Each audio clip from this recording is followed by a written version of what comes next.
आदाब नाजरीन, Saiyaara news TV से मैं सैयद अफरोज। आइए नजर डालते हैं कुछ अहम खबरों। सालारजंग म्यूजियम में international art and calligraphy exhibition 22 फरवरी ता 25 फरवरी मुनक़िद की जाएगी। इस एग्जीबिशन में 13 ममालिक के आलमी शोहरत याफ्ता ख़त्तात और फ़नकार हिस्सा लेंगे। एग्जीबिशन के ऑर्गेनाइज़र मिस्टर रज़ा जयपुरी ने एग्जीबिशन के बारे में तमाम तर तफसीलात बताई।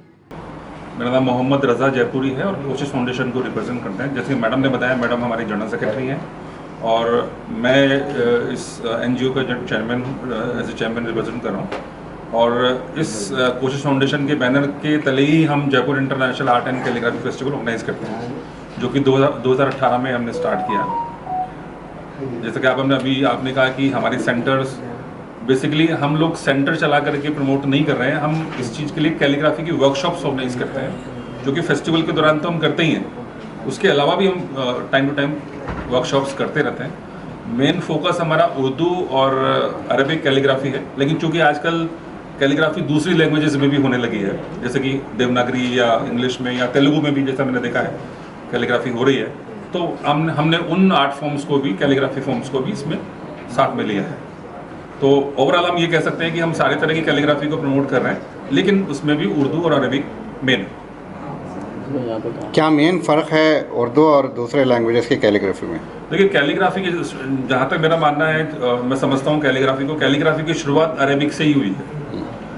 और चूँकि इस्लाम में शक्लें बनाना या जानवरों की पिक्चर बनाना प्रोहिबिटेड है, उसकी इजाज़त नहीं है, तो हमने उस खूबसूरती को अक्षरों में ढूंढने की कोशिश की है। वहीं से हमने कैलीग्राफी की, मैं समझता हूँ कैलीग्राफी की शुरुआत हुई है। चूँकि कैलीग्राफी का एक बहुत ऊंचा मकाम है हिंदुस्तान में भी, और हिंदुस्तान के अलावा दूसरे दीगर जो मुल्क हैं, स्पेशली गल्फ कंट्रीज़ और मुस्लिम कंट्रीज़ हैं, तो बढ़ते हुए क्रेज़ की वजह से मुझे ऐसा लगता है कि दूसरे लैंग्वेजेस में भी कैलीग्राफी होना शुरू हुई है, जो कि आज काफ़ी अच्छे लेवल पे हो रही है। और मैंने देखा कि यहाँ हैदराबाद में भी जो लोकल लैंग्वेज है तेलुगु, उसमें भी काफ़ी लोग कैलीग्राफी करते हैं। तो हम चाहते हैं कि अरबी और उर्दू के साथ साथ दूसरी कैलीग्राफीज़ को भी एक जो है स्पेस मिले, एक मुकाम मिले, इसी के लिए हम कोशिश कर रहे हैं। जैसे कि आपने बताया कि आप कैलीग्राफी के वर्कशॉप्स करते हैं जी, तो वर्कशॉप्स काफ़ी है कैलीग्राफी सिखाने के लिए या लॉन्ग टर्म कोचिंग की ज़रूरत पड़ेगी? देखिए, वर्कशॉप्स में हम जो वर्कशॉप्स करते हैं वो 1 रोज़ के या 2 रोज़ के वर्कशॉप रहते हैं। मैं नहीं समझता कोई 1 रोज़ में या 2 रोज़ में कोई कैलीग्राफी का मास्टर हो सकता है, लेकिन वर्कशॉप्स होते हैं सिर्फ इंट्रोड्यूस करने के लिए। अब जैसे रफ़ी साहब मेरे साथ बैठे हुए, इन्होंने पूरी ज़िंदगी लगा दी कैलीग्राफी करने में, और कोई भी आर्ट है वो 2 दिन में आप नहीं सीख सकते, उसके लिए बहुत टाइम चाहिए होता है, बहुत मेहनत चाहिए होती है, स्किल की ज़रूरत होती है। तो वो लगातार जो है मेहनत करने से और प्रैक्टिस करने से ही आती है। हमारा वर्कशॉप्स करने का जो एक मकसद जो है वो है जस्ट इंट्रोडक्शन देना। ख़ासतौर पे आज जो IT का ज़माना है, जहाँ पे फाउंटेन पेन तो छोड़िए, बॉल पेन छोड़िए, अब लोग मोबाइल और कंप्यूटर पे आ गए, तो लिखने का जो चलन है वो धीरे धीरे कम होता जा रहा है। तो इस दौर के अंदर हम चाहते हैं कि हमारी जो पुरानी लेगेसी है, जो खत्ताती जो हमारी है, वो उसको हम रिवाइव करते चलें वापस। खासतौर पे जो नई जनरेशन आ रही है, नए बच्चे जो आ रहे हैं, उनको कम से कम कैलीग्राफी से जोड़ें। और ये तालीम का हिस्सा है, ये एक आर्ट का भी हिस्सा है, और ये साथ साथ एक जो है आपकी अर्निंग का भी हिस्सा है। क्योंकि आप जैसा आपने भी देखा होगा कि बहुत सारे खत्तात ऐसे हैं जो जिनकी रोजी रोट का जो रोज़गार जो है वो कैलीग्राफी चल रही है। इवन मैं कह सकता हूँ कि अरेबियन और गल्फ कंट्रीज, यूरोपियन कंट्रीज़ में बहुत अच्छे लेवल पे कैलीग्राफर अर्न करते हैं।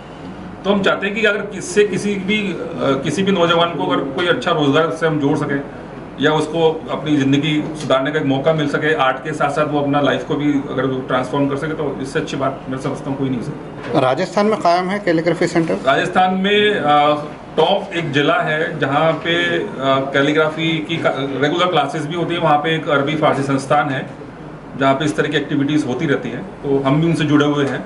और हमारी भी 2-3 इंस्टीट्यूट जो गवर्नमेंट ऑफ इंडिया के जो इदारे हैं और हमारे जो कुछ जिम्मेदार हैं जयपुर शहर के, हम भी कोशिश कर रहे हैं कि इस फेस्टिवल के ओवर होने के बाद एक रेगुलर जो है एक सेंटर स्टार्ट करें जो कि कैलीग्राफी बच्चों को सिखा सकें। अब ये जो फेस्टिवल कर रहे हैं आप हैदराबाद में जी, ये कब और कहाँ पे है?